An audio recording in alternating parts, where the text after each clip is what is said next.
Everyone, welcome to my YouTube channel. बेटा last video में हमने सैंपल पेपर का सेक्शन डी कंप्लीट कर लिया था। आज हम स्टार्ट करेंगे सेक्शन ई, क्वेश्चन नंबर 29। अब देखो क्वेश्चन नंबर 29 है, अ tower stands vertically on the ground from a point on the ground which is 15 meter away from the foot of tower. The angle of elevation of the top of tower is found to be 60 degree. Find the height of tower. अब देखो बेटा, मान लो AB क्या है, height of tower, ये आपका tower है, from a point which is 15 metre away from the foot of tower. देखो ये फुट ऑफ टावर है, इससे 15 मीटर अबे मैंने एक पॉइंट ले लिया सी।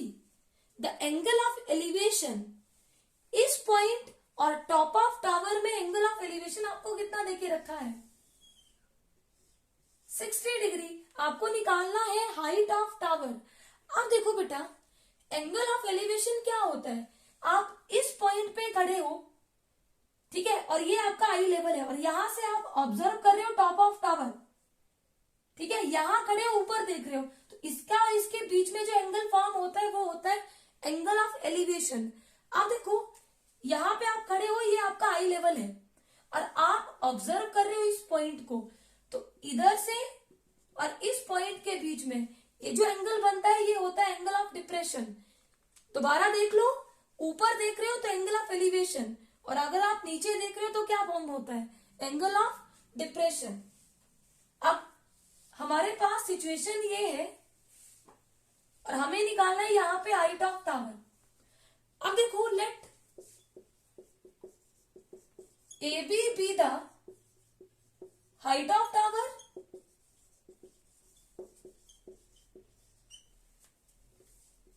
And B C be the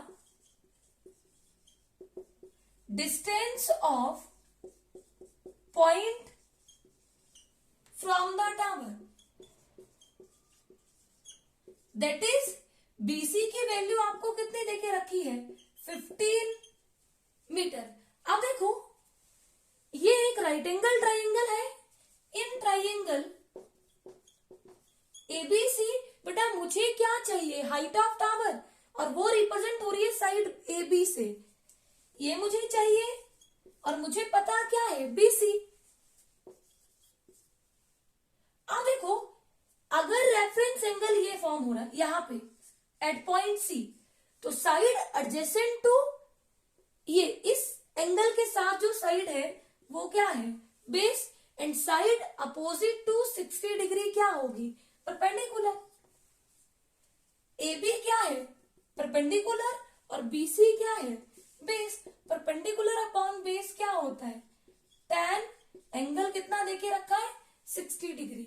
अब देखो यहाँ पे AB हमें नहीं पता, BC की वैल्यू कितनी है, 15, और tan 60 डिग्री पे कितना होता है, √3। यहाँ हमें चाहिए AB, 15 से इधर मल्टीप्लाई कर दो, AB की वैल्यू हो गई 15 √3 मीटर। देयरफॉर, और यही हमारी क्या है, height of tower. Therefore height of tower is equal to 15 √3 metre. I hope ये क्वेश्चन आपको अच्छे से क्लियर होगा। Let's move on to next question. Question number 29 में चॉइस है, इसका सेकेंड पार्ट है, how many silver coins 1.75 centimetre in diameter and of thickness 2 millimetre must be melted to form a cuboid of dimensions 5.5 centimetre by 10 centimetre by 3.5 centimetre. देखो बेटा, मान लो इस तरह का सिल्वर कॉइन आपके पास है जिसका डायमीटर आपको दिया है 1.75, और जिसकी थिकनेस, ये वाला पार्ट आपको कितना देके रखा है, 2 मिलीमीटर। ऐसे कितने सिल्वर कॉइन को मेल्ट करके आप फॉर्म करेंगे cuboid of dimension 5.5 centimetre by 10 centimetre by 3.5 centimetre. देखो हमें नहीं पता कि कितने सिल्वर कॉइन को मेल्ट करके ये क्यूबॉइड फॉर्म हुआ। हम मान लेंगे let number of silver coin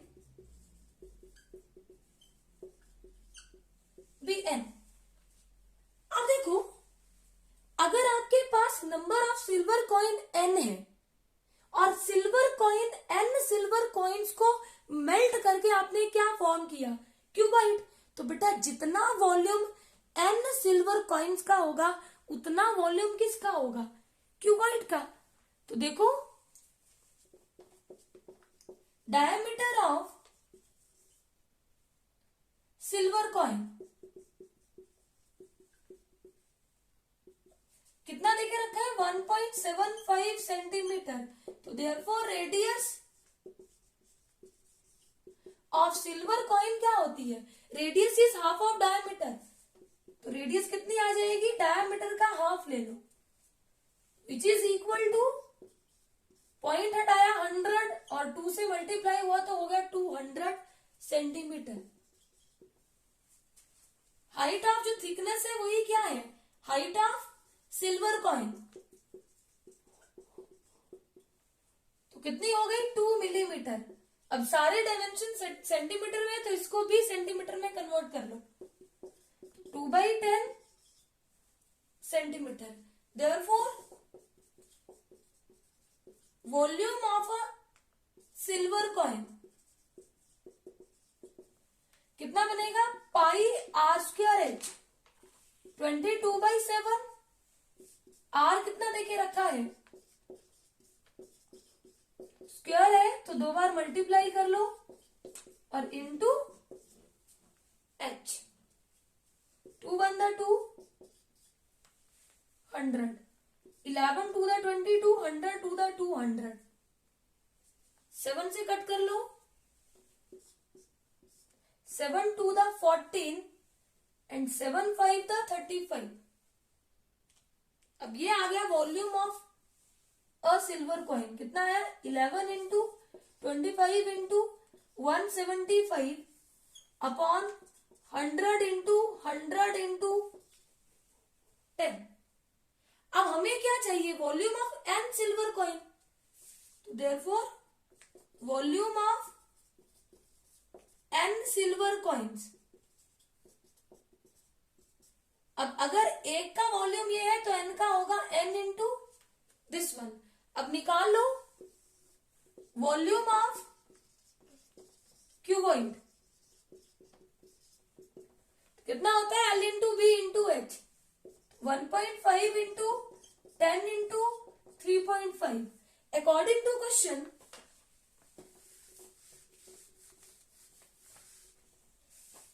according to question, अब देखो बेटा, अगर एन सिल्वर कॉइन को मेल्ट करके ये चीज फॉर्म हुई है तो एन सिल्वर कॉइन का वॉल्यूम और इसका वॉल्यूम क्या हो जाएगा, equal, n into 11 into 25 into 175 upon 100 into 100 into 10 is equal to volume of cuboid. Point हटाया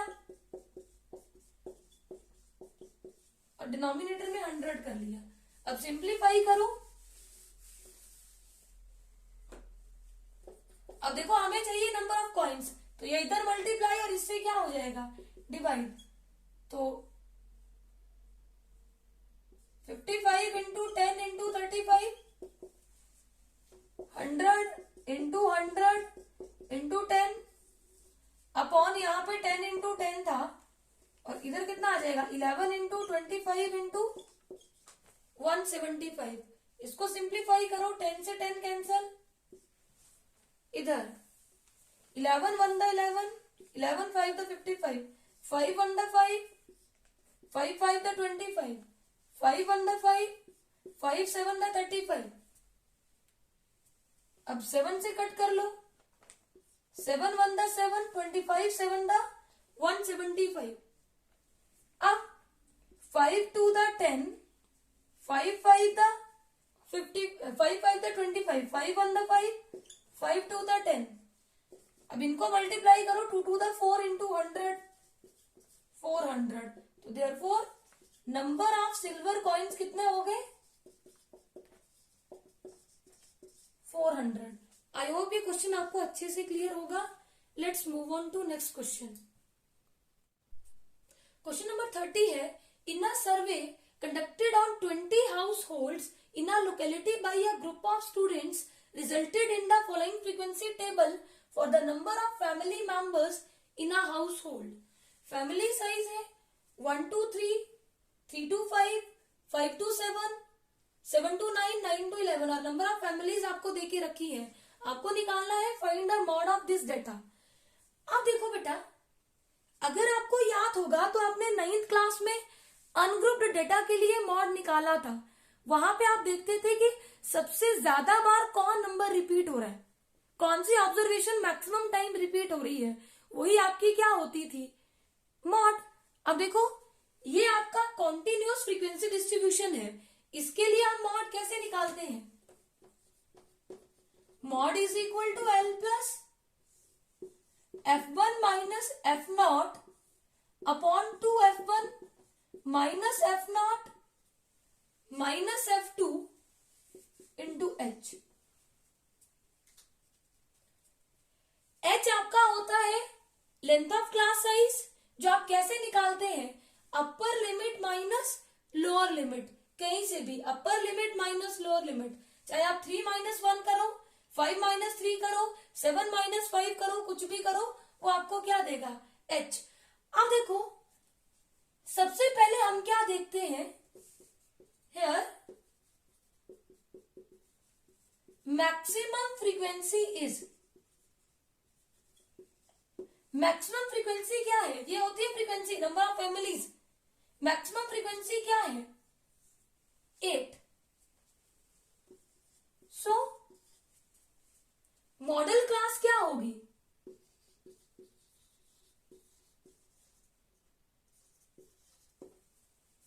इसके जो कॉरस्पॉन्डिंग क्लास होती है वो होती है मॉडल क्लास. अब देखो कौन सी हुई? 3 to 5. इसकी जो लोअर लिमिट होती है वो होती है L. मॉडल क्लास की लोअर लिमिट आपकी होती है L. अब देखो F1 क्या होता है बेटा? ये जो मैक्सिमम फ्रीक्वेंसी आई ये आपकी क्या होती है? F1. F1 की वैल्यू क्या हो गई? 8. अब देखो फ्रीक्वेंसी F0 क्या होता है? Frequency of the class preceding model class. ये जो आपका मॉडल क्लास की फ्रीक्वेंसी है इससे पिछली फ्रीक्वेंसी होती है F0. F0 कितना है? 7. और F1 आपका, F2 आपका क्या होता है? मॉडल क्लास की जो फ्रीक्वेंसी है इससे अगली प्रीसीडिंग दिस क्लास, ये आपका क्या होता है? F2. जो मैक्सिमम फ्रीक्वेंसी है उससे पिछली फ्रीक्वेंसी F0 और उससे अगली फ्रीक्वेंसी F2, और मैक्सिमम फ्रीक्वेंसी को डिनोट करते हैं F1 से.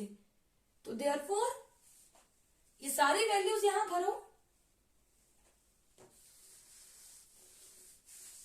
Mod is equal to L 3 plus F1 की वैल्यू क्या थी? 8 minus F0 7 upon 2 into F1 8 minus F0 7 minus F2 कितना है?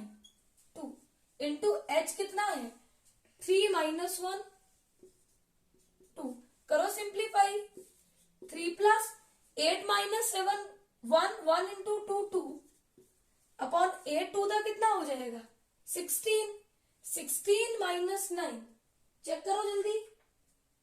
7 और 2 अपॉन 7 डिवाइड करो कितना आएगा? 0.286. ऐड कर लो तो 3.286.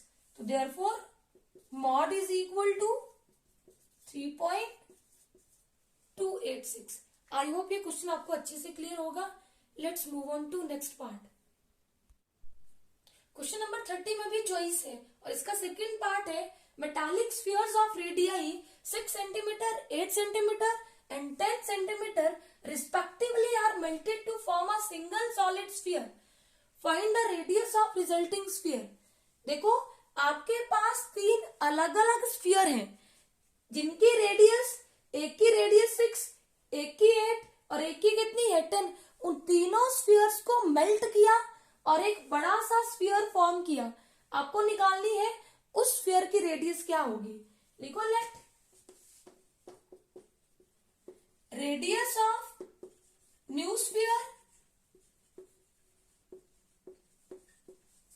बी आर सेंटीमीटर एंड, बेटा पहले स्फीयर की रेडियस मैंने R1 से डिनोट कर लूंगी, दूसरे की R2 से और तीसरे की R3 से डिनोट कर लूंगी। And R1 is equal to 6 centimetre, R2 is equal to 8 centimetre and R3 is equal to 10 centimetre. इन तीनों स्फीयर्स को मेल्ट करके न्यू स्फीयर फॉर्म किया।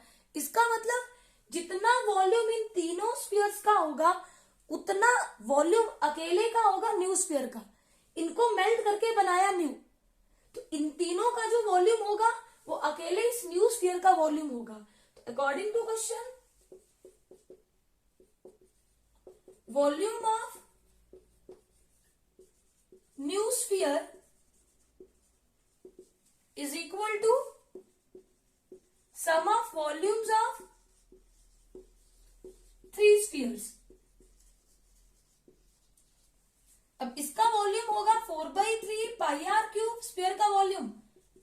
पहले का होगा 4/3 पाई R1 क्यूब, क्योंकि इसकी रेडियस R1 है। दूसरे का 4/3 पाई R2 क्यूब, तीसरे का 4/3 पाई R3 क्यूब। अब बेटा यहां से 4/3 पाई कॉमन लो, R1 cube, R2 cube plus R3 cube आपके पास बचेगा। अब 4/3 से 4/3 कैंसिल, पाई से पाई कैंसिल आउट। आपके पास क्या रहा, R cube is equal to R1 cube plus R2 cube plus R3 cube. R1 की वैल्यू क्या है, 6 क्यूब, R2 की वैल्यू 8 क्यूब और R3 की वैल्यू 10 क्यूब। इन सबका क्यूब करो,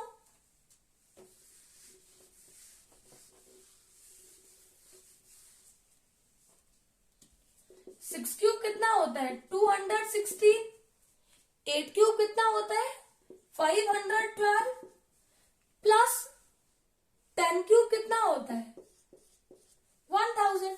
इन सारी वैल्यूज को ऐड करो, ऐड करके वैल्यू आएगी 1728। अब हमें चाहिए R की वैल्यू, तो इधर लेना पड़ेगा क्यूब रूट। क्यूब रूट मतलब पावर 1/3 और बेटा ये 12 का क्यूब होता है, पावर के ऊपर पावर मल्टीप्लाई, तो R कितना आ गया 12 सेंटीमीटर। तो therefore radius of new sphere is equal to 12 centimetre. I hope ये सारे क्वेश्चंस आपको अच्छे से क्लियर होंगे। Please subscribe my channel for new videos. Thank you.